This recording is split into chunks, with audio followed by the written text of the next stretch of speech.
Okay, I got my sheep herders on. I'm gonna get in there and I'm gonna pressure wash that pond down. Pumping her down right now. I gotta get the rest of those pots out of there. I just throw them in, some of them that'll freeze, I just throw them down the bottom of the pond in the wintertime and then dig them up in the spring. They winter over good that way, but a little sump pump down in there and I'm pumping that pond out. And yeah, we've got quite a stream going here. Anyway, yeah, get in there and pressure wash all that old slime and gunk off those rocks and pick up all the twigs and limbs that fall in there in the winter time, and I'll net my fishies out. Got some bluegills in there. I'll net them little boys out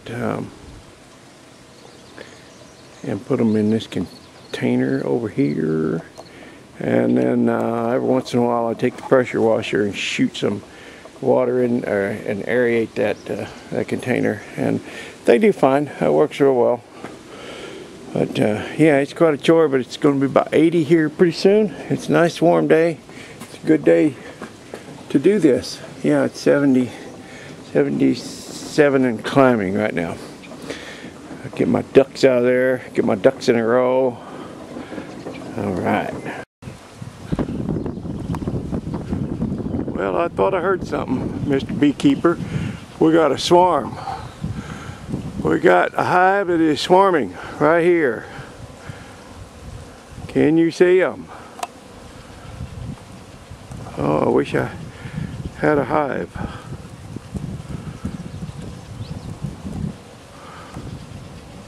A couple years ago they were under that hot tub down there, and that may be where they're swarming from right now. They may be splitting off right there.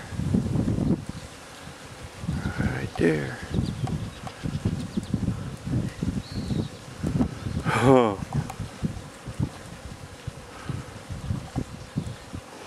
My dad used to run and grab pots and pans and start banging them when a swarm was going over, flying over and over the house, and they'd hear them coming and they'd run and grab pots and pans and start banging them, and a lot of times they'll come and settle to the noise. I don't know if it's the noise or the vibration, but they'll settle close by sometimes in a tree. One time I was out plowing the field, and all of a sudden, I was about 12 years old, all of a sudden the whole hood of the big old Massey Harris tricycle front end tractor, all of a sudden the hood was just covered with bees, and I shut it off and went and got my dad, and they had settled over in a tree right at the edge of the hayfield. And he went and got one of his hives. He kept bees, he always had stuff around. And he set it on the ground right under that little limb they were collected on. He got his axe and just very gently cut that limb and bent it down over to the ground where they could reach the ground. And he got a stick and started tapping on the back of that hive, and they began to crawl in to that hive. I guess the queen went in and then they followed. I don't know how that works. I guess that's how that works. Pretty soon he had a new hive of bees. They are amazing little creatures. I don't know much about them, but I've got a YouTube channel that I watch and you guys should check out. It's called Your Beekeeper. And he is the bee man. He knows the bees.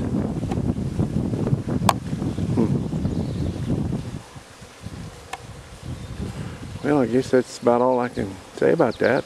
They don't seem to be going anywhere yet, so maybe they're settling in here. Instead of leaving, maybe they're coming. I don't know if they're coming or going.